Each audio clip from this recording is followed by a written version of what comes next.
From the archives of NARC, not a real company.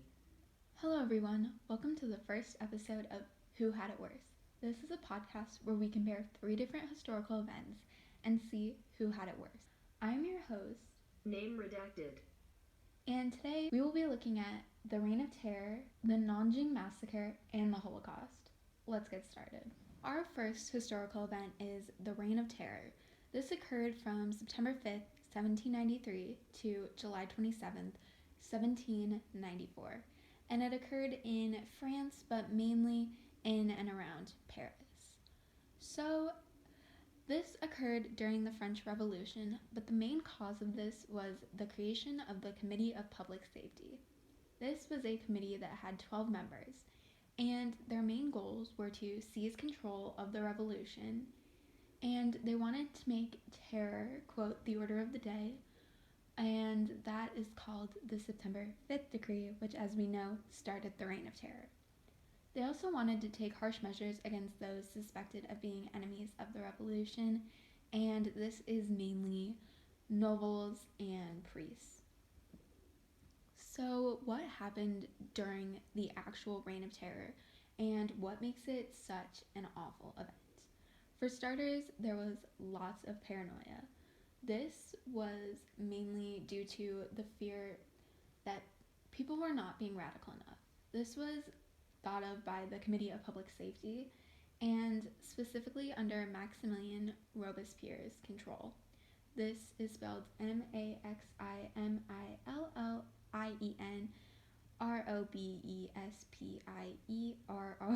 and he was thought of to be almost like the head of the Committee of Public Safety. So with this paranoia, it led to lots of guillotining of people. For those of you who don't know, a guillotine is defined as an apparatus designed for efficiently carrying out executions by beheading. So essentially, during the Reign of Terror, there was mass beheading of people thought to be enemies of the revolution. So from statistics, most historians think that around 40,000 people were killed. Now, to break down that number a little bit, around 16,500 through around 17,000 were thought to be from actual death sentences. The rest, so about 10,000 to 20,000, were from extrajudicial killings and deaths in prison. And in total during this time, around 300,000 people were incarcerated. So it is specifically hard to find writings from this time, specifically from the point of people not on the Committee of Public Safety. You can easily find writings from Robespierre, but in order to talk about the Reign of Terror, I'm going to be talking about some of the drawings. So a lot of these drawings show the violence that occurred during this time. For example, there's an image showing the heads of enemies on sticks with the members of the revolution parading them around. There are also countless images of guillotines and nobles being guillotined and enemies of the revolution being guillotined. Also, this goes with the conclusion of the Reign of Terror, which is called the Thermidorian reaction. So the Thermidorian reaction was the fall of Robespierre. So it was brought about by those who wanted more power for the Committee of Public Safety and the moderates who completely opposed the revolutionary government. So they charged Robespierre with the Law of 22 Prairial, which claimed that to advocate terror was to be seen as adopting the policy of a convicted enemy of the public, who was Robespierre. And so Robespierre was guillotined. There's also artwork that shows his execution, and it is just a violent mess. And looking at one of the storylines of chapter 18 of Western Civilizations, one of the storylines is that the French Revolution encouraged the spread of democratic ideas. And the Reign of Terror is a perfect example of this, as is the Committee of Public Safety. The committee's whole goal was to seize control of the revolution and encourage the spread of their ideas and make their ideas common for everybody. Although, unfortunately, it resulted in drastic measures and the death and incarceration of so many people, some of who were just convicted on suspicion and that paranoia. Overall, the goal of the terror was just to spread the ideas of the revolution and make sure the people who weren't spreading the ideas were dealt with. Okay, now that we just talked about the Reign of Terror, we are going to move on to the Nanjing Massacre. This is also sometimes referred to as the Nanking Massacre or the Rape of Nanjing, but for our purposes, I will be calling it the Nanjing Massacre. So this occurred from December 1937 to January 1938 in Nanjing, China. So this occurred when the Japanese Imperial Army seized Nanjing on December 13th, 1937. And this was part of the Second Sino-Japanese War, which was a war in which China resisted Japanese influence in its territory.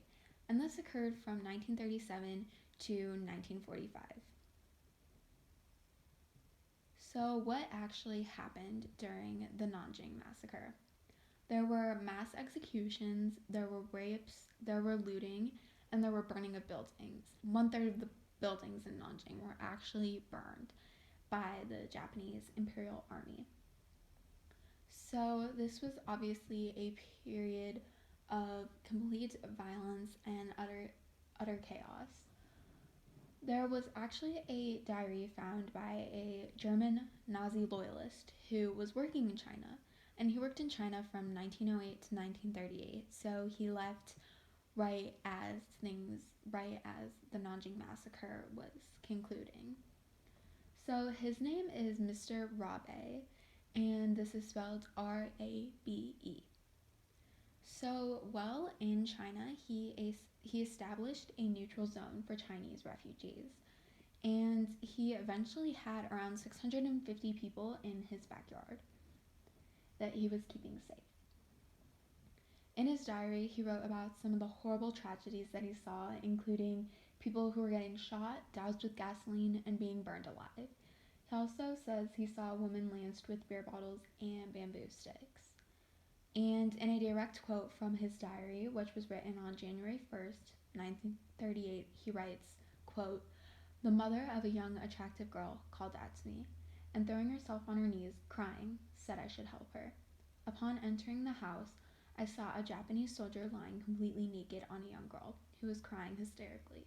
I yelled at this swine, in any language it would be understood, 'Happy New Year,' and he fled from there, naked and with his pants in his hand." End of quote. So he saw the horrible tragedy firsthand, and it eventually got so bad that he had a pet canary in his house, and his canary would sing in the rhythm to the sound of gunfire because it was so common during this time. One of the storylines from chapter 26 of Western Civilizations was that in the 1930s, Hitler's Germany, Mussolini's Italy, and Imperial Japan formed the Axis power. And this, as we know, went against the Allied powers in World War II. So the thing that makes his Mr. Rabe's story different is that he was against the Japanese actions despite them being one of the members of the Axis powers. So once he returned to Germany, and he returned to Germany in February 1938. So after the Nanjing Massacre was over, but the Japanese Imperial Army was still in China, and the Sino-Japanese War was still going on. Once he returned to Germany, this was in February 1938, he wrote a letter to Hitler, and he asked him to persuade Japan to stop.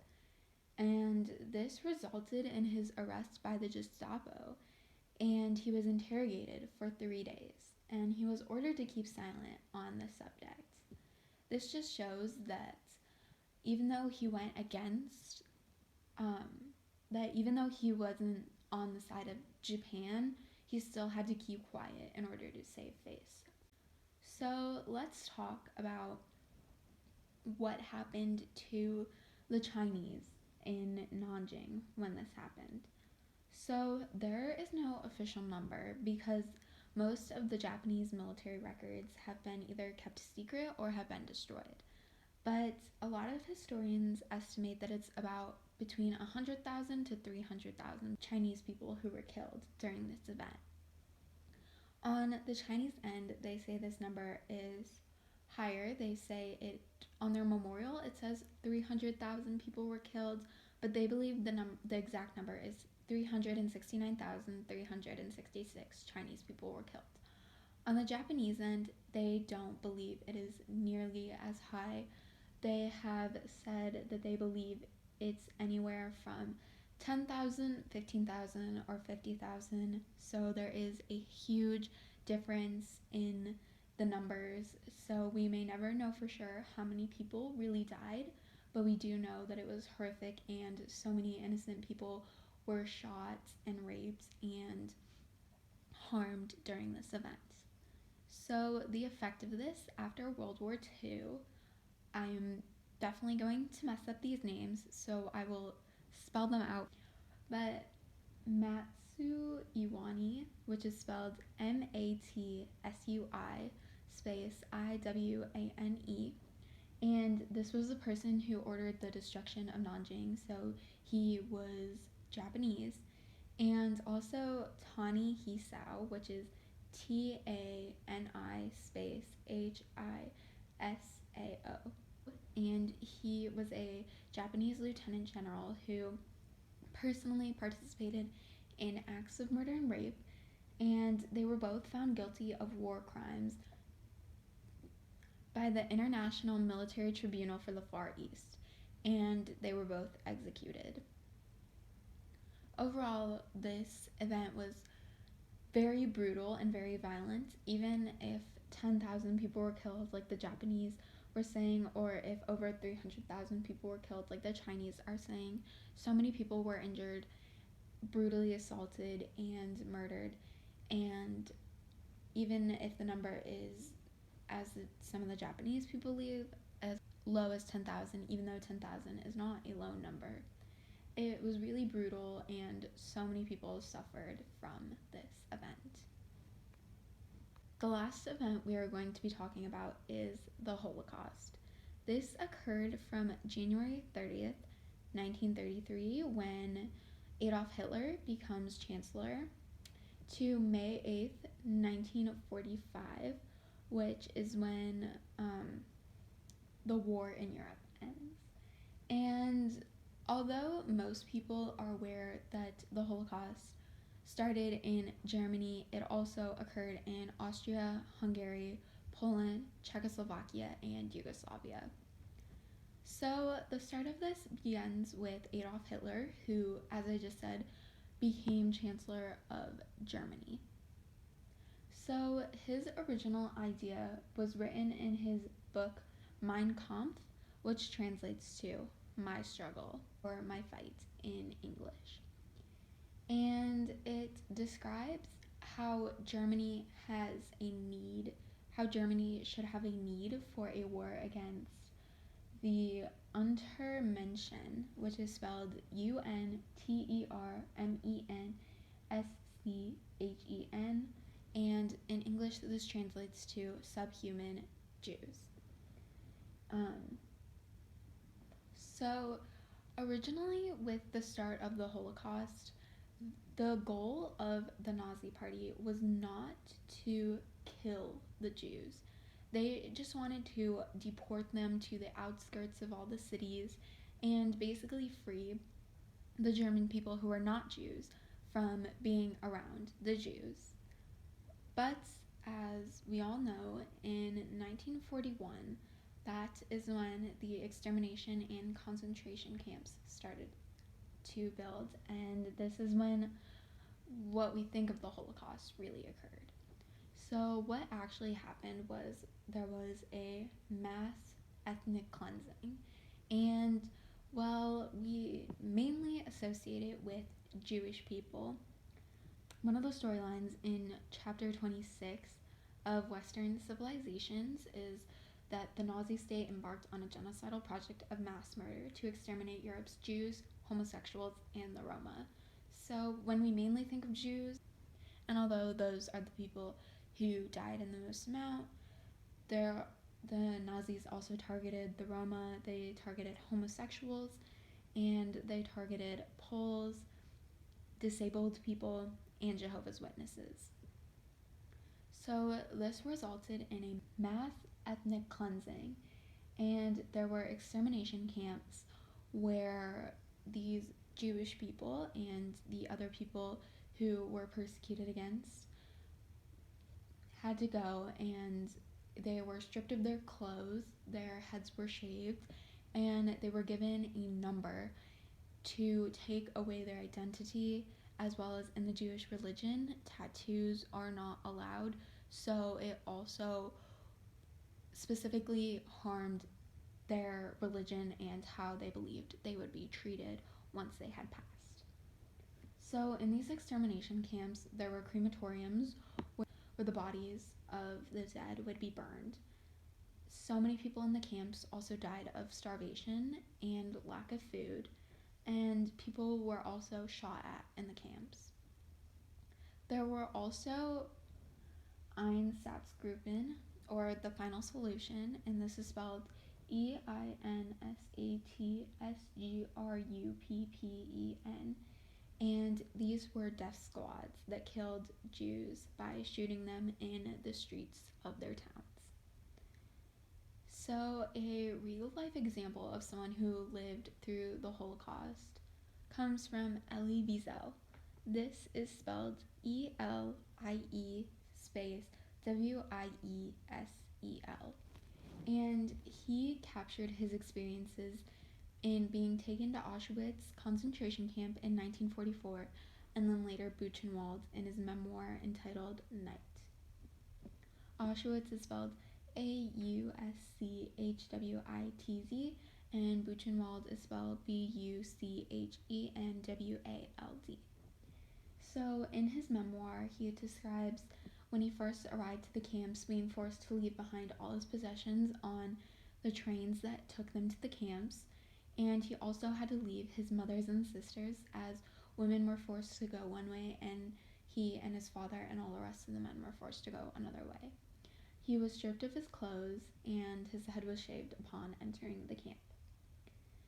Some of the horrific experiences he describes while being in the camp are seeing a child being hanged in front of the whole camp, and he also describes seeing his father become weaker and weaker due to the lack of food and starvation. And his father was eventually taken from his bed and replaced by another sick prisoner in the middle of the night. In a quote from Night, he says, quote, "I woke up at dawn on January 29th. On my father's cot there lay another sick person. They must have taken him away before daybreak and taken him to the crematorium. Perhaps he was still breathing." And this is on page 112 of Night. Overall, the Holocaust had damaging effects. There have been, while no one knows the exact number, it has been estimated that about 4.1 million to 6 million Jewish people were killed during this time. And the final solution, or the Einsatzgruppen, which were the death squads, they have been estimated to kill around 2.2 million Jews alone. For some Jewish communities, only 50% was destroyed, which is still a high number, but 80% of some Jewish communities were completely annihilated. There were 5,000 Jewish communities destroyed in total, and following the Holocaust, 2/3 of European Jewry were destroyed, and 1/3 of all Jewry in the world was destroyed. Following the end of the Holocaust and the end of the war, these concentration and extermination camps were gradually liberated by the Allies, and this occurred from July 1944 to April 1945. For the Nazis, there were the Nuremberg trials, and that is spelled Nuremberg, and this occurred from 1945 to 1946. And the goal of these trials were to prosecute German leadership, or the Nazis, with indictments against 24 men from crimes ranging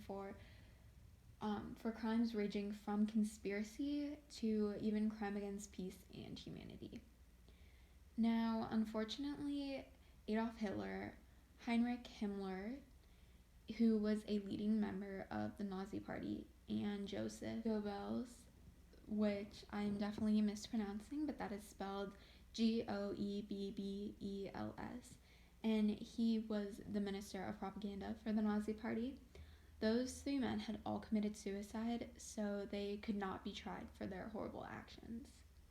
There was also a second round of the Nuremberg trials, which occurred from 1946 to 1949, and during this second round, there were 185 defendants.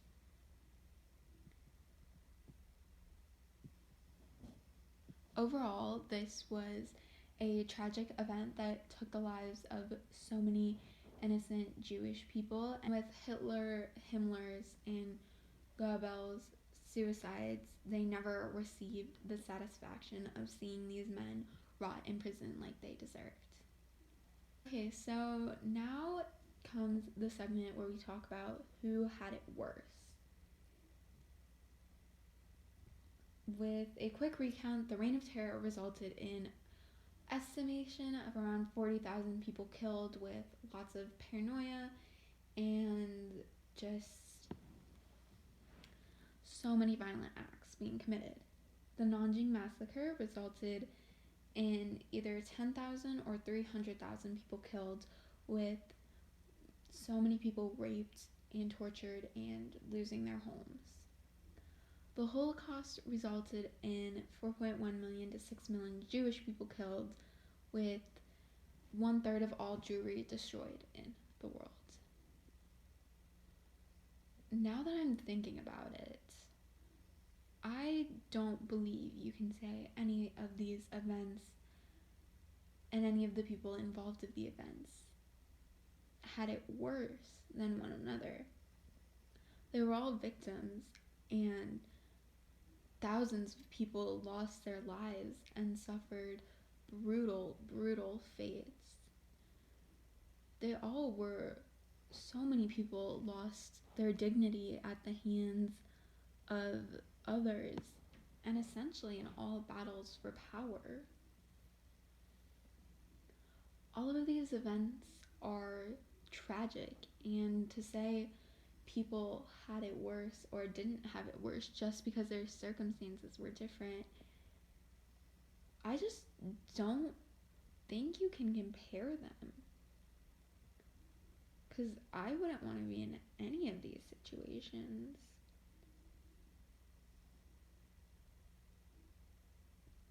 Well, I guess this is the last episode of the show, because if I can't come to a conclusion on this, how am I going to come to a conclusion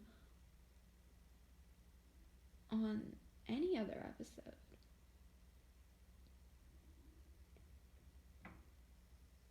Thank you for tuning in, everybody, to Who Had It Worse, a podcast where we take 3 different historical events and see who had it worse. The conclusion for this episode is that everybody had it worse, and no one in these events was luckier than anybody else, and I would not want to be in any of their positions. Thank you for tuning in. The sources will be listed at the end of this episode. NARC has decided to end this podcast with a 1-episode run. It thanks you for your support. This was a stupid idea. We are sorry.